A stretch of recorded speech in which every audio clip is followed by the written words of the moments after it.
ಸುದ್ದಿ ಮನೆಯ ಸಮಸ್ತ ವೀಕ್ಷಕರಿಗೆ ನಮಸ್ಕಾರ. ನಾನು ನಿಮ್ಮ Ravi Sasnur. Gangs of U K ಅನ್ನುವಂತಹ ಸಿನಿಮಾ ಒಂದು ಕೆಚ್ಚದೆಯ ಕತೆ, ಒಂದು ರೋಚಕ ಕತೆ, ಒಂದು ದ್ವೇಷದ ಕತೆ, ಒಂದು ಸೇಡಿನ ಕತೆ.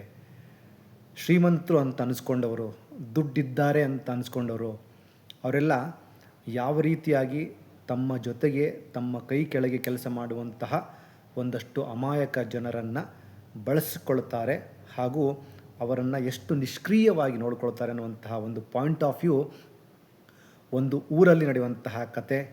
ಇಲ್ಲಿ ತುಂಬ ಅದ್ಭುತವಾದಂತಹ ಒಂದು ಪಾತ್ರವನ್ನು ಮಾಡಿದಂಥವರು ಕಾಳ ಅನ್ನುವಂತಹ ಪಾತ್ರ. ಅದು ನಮ್ಮ ಮುನಿಯವರು ಮಾಡಿದ್ದಾರೆ. ಕಾಳನ ತಂಗಿಯಾಗಿ ಕಾಳಿ ಆಗಿ ನಮ್ಮ ಸೋನು ಉಪಾಧ್ಯಾಯ ಅವರು ಮಾಡಿದ್ದಾರೆ. ಉಳಿದಂತೆ ಚಿತ್ರದ ತಾರಾಗಣದಲ್ಲಿ ಬಹಳಷ್ಟು ಜನ ಆ್ಯಕ್ಟ್ ಮಾಡಿದ್ದಾರೆ. ವಿಶೇಷವಾಗಿ ಹೊರಟ ಪ್ರಶಾಂತ್ ಅವರ ಚೇಂಜ್ ಓವರು ಫ್ಯಾಂಟಾಸ್ಟಿಕ್ ಆಗಿದೆ. ಇದು ನಾನು ಈ ಸಿನಿಮಾ ನೋಡೋದಕ್ಕಿಂತ ಮುಂಚೆ ಎಸ್ ರಮೇಶ್ ಅವರು ಮತ್ತು ನಮ್ಮ ರವಿ ಶ್ರೀವತ್ಸ ಅವರು ಮಾತಾಡಿದ್ದನ್ನು ನೆನೆಸ್ಕೋತಾ ಇದ್ದೆ. ಅವರು ಏನನ್ನು ಬರೆದುಕೊಂಡಿದ್ದೀವೋ ಅದನ್ನು ಚಿತ್ರೀಕರಣ ಮಾಡಿದ್ದೀವಿ, ಏನನ್ನು ಚಿತ್ರೀಕರಣ ಮಾಡಿದ್ದೀವೋ ಅದಕ್ಕೆ ತಕ್ಕಂತಹ ಡಬ್ಬಿಂಗ್ ಮಾಡಿದ್ದೀವಿ, ಟೆಕ್ನಿಕಲ್ಲಿ ಅದಕ್ಕೇನು ಕೆಲಸ ಬೇಕೋ ಮಾಡಿದ್ದೀವಿ, ಸಿನಿಮಾ ಅದೇ ಥರದ ಔಟ್ಪುಟ್ ಬಂದಿದೆ ಅಂತಂತಂದರು. ಸಿನಿಮಾ ನೋಡಿದಾಗ ಇವತ್ತು ಅನುಪಮ ಚಿತ್ರಮಂದಿರದಲ್ಲಿ 10:30 ಶೋ ನೋಡಿ ಹೊರಬಂದ ನಂತರ ನನಗೆ ಅನಿಸಿದ್ದು, ಒಂದು ಅದ್ಭುತವಾದಂತಹ ನರೇಷನ್ ಇರುವಂತಹ ಕಥೆನ ರವಿ ಶ್ರೀವತ್ಸ ಅವರ ನಿರ್ಮಾಣ ನಿರ್ದೇಶನದಲ್ಲಿ ಬಂದಿದೆ. ಎಸ್ ರಮೇಶ್ ಅವರ ಹರಿತವಾದಂತಹ ಚಿತ್ರಕಥೆ ಮತ್ತು ಸಂಭಾಷಣೆ ಫ್ಯಾಂಟಾಸ್ಟಿಕ್ ಆಗಿದೆ. ಕಂಪ್ಲೀಟ್ ಸಿನಿಮಾ ಒಂದು ಫುಲ್ ಪ್ಯಾಕೇಜ್ ಆಗಿರುವಂಥ ಸಿನಿಮಾದಲ್ಲಿ 99% ಉತ್ತರ ಕರ್ನಾಟಕ ಭಾಷೆಯನ್ನು ತುಂಬ ಅಥೆಂಟಿಕ್ಕಾಗಿ ಬಳಸುವಂತಹ ಪ್ರಯತ್ನವನ್ನು ಮಾಡಿದ್ದಾರೆ. 1% ಅಲ್ಲಿ ಇಲ್ಲಿ ಒಂಚೂರು ಮಿಸ್ ಮ್ಯಾಚ್ ಆಗುತ್ತೆ, ನೋ ಪ್ರಾಬ್ಲಮ್.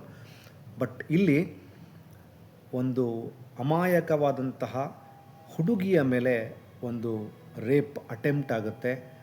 ಅಲ್ಲಿ ನನಗೆ ಗಮನ ಸೆಳೆದಿದ್ದು ಆ ಸಂದರ್ಭದಲ್ಲಿ ಬರುವಂತಹ ಒಬ್ಬ ಆರಕ್ಷಕ ತಾನು ಹಾಕಿಕೊಂಡಿದ್ದ ಪೊಲೀಸ್ ಯೂನಿಫಾರ್ಮ್ಗೆ ಸಂಬಂಧಪಟ್ಟ ಆ ಶರ್ಟನ್ನು ಬಿಚ್ಚಿ ಆ ಹೆಣ್ಣು ಮಗಳ ಮೇಲೆ ಹಾಕ್ತಾನೆ.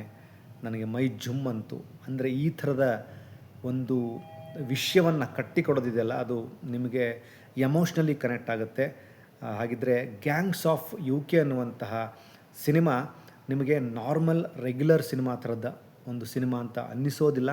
ನಿಮಗಿಲ್ಲಿ ಎರಡು ವಿಭಿನ್ನವಾದಂತಹ ಡೈಮೆನ್ಷನಲ್ಲಿ ಕತೆ ಓಪನ್ ಆಗುತ್ತೆ. ಸಿನಿಮಾದ ಕ್ಲೈಮ್ಯಾಕ್ಸಲ್ಲಿ ತಪ್ಪಿಗಸ್ತರಿಗೆ ಶಿಕ್ಷೆ ಆಗುತ್ತೆ. ಬಟ್ ಒಂದಷ್ಟು ಕಂಟೆಂಟನ್ನು ನಿರ್ದೇಶಕರಾದಂತಹ ರವಿ ಶ್ರೀವತ್ಸ ಅವರು ಹಾಗೆ ಇಟ್ಕೊಂಡಿದ್ದಾರೆ. ಪಾರ್ಟ್ 2ಗೆ ಇದು ಕಂಟಿನ್ಯೂ ಆಗುತ್ತೆ ಅನ್ನುವಂತಹ ಒಂದು ಭರವಸೆ. ಹಾಗಿದ್ದರೆ ಇಲ್ಲಿ ಮತ್ತೊಂದು ಚರ್ಚೆಗೆ ಗ್ರಾಸವಾದಂಥ ವಿಚಾರ ಅಂತಂದರೆ, ಇಲ್ಲಿ ಉತ್ತರ ಕರ್ನಾಟಕದ ಒಂದಷ್ಟು ಹೆಸರುಗಳನ್ನು ನಾವು ನೋಡ್ತೀವಿ. ಅಮೀನ್ಗಢ, ಬಾಗಲಕೋಟೆ, ಹಿರೇಗಲ್ಲು, ಈ ಥರದ ಒಂದಷ್ಟು ವಿಷಯಗಳು. ಹಾಗಿದ್ರೆ ಸಿನಿಮಾ ಕಂಪ್ಲೀಟಾಗಿ ಉತ್ತರ ಕರ್ನಾಟಕದ ಭೀಮೆಯ ಮಡಿಲಲ್ಲಿ ಆಗಿರೋದ್ರಿಂದ ಉತ್ತರ ಕರ್ನಾಟಕದ ಜನ 100% ಇದನ್ನು ಜಾಸ್ತಿಯಾಗಿ ಬಿಗಿದಪ್ಪಿಕೊಳ್ತಾರೆ ಅನ್ನುವಂತಹ ಭರವಸೆ ಇದೆ.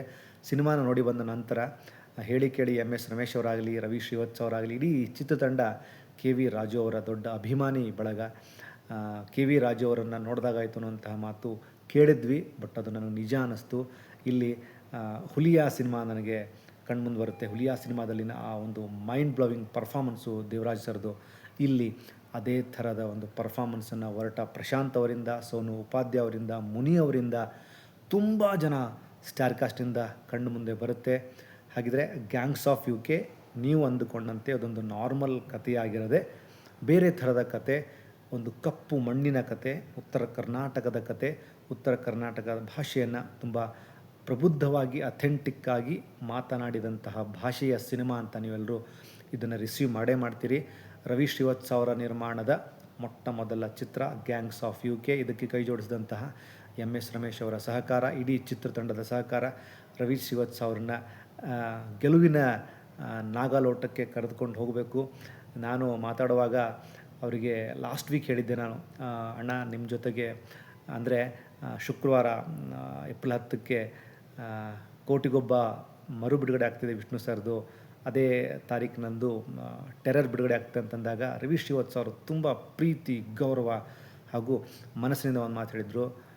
ರವಿ ಸರ್, ಯಜಮಾನರು ಯಾವತ್ತೂ ನನ್ನ ಜೊತೆಗಿರ್ತಾರೆ. ಹೀಗಾಗಿ ಅವತ್ತಿನ ದಿನ ಯಜಮಾನರ ಜೊತೆಗೆ ನಾನೂ ಬರ್ತಾಯಿದ್ದೀನಿ. ಹಾಗೆ ನನ್ನ ಪ್ರೀತಿಯ ಸೋಮ, ಡೆಡ್ಲಿ ಸೋಮ ಟೆರರ್ ಆಗಿ ಬರ್ತಿದ್ದಾರೆ ಅಂತ ಕೂಡ ಹೇಳಿದರು. ಎಲ್ಲವೂ ಕನ್ನಡ ಸಿನಿಮಾಗಳೇ.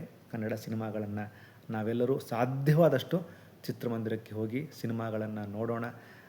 ಅವರು ಮಾಡಿದಂತಹ ಶ್ರಮಕ್ಕೆ ತುಂಬ ಪ್ರೀತಿಯಿಂದ ನಾವುಗಳು ಕೊಡುವಂತಹ ಒಂದೊಂದು ರೂಪಾಯಿ ಹಣ ಅವರ ಕುಟುಂಬಕ್ಕಾಗುತ್ತೆ. ಹಾಗಿದ್ರೆ ಗ್ಯಾಂಗ್ಸ್ ಆಫ್ ಯು ಕೆ ಎಲ್ಲರೂ ಚಿತ್ರಮಂದಿರ ನೋಡಿ.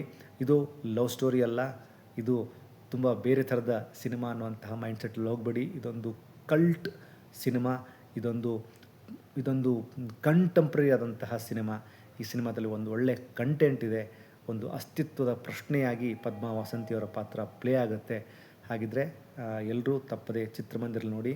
ಸಿನಿಮಾದ ಹೆಸರು gangs of U K. Thank you so much.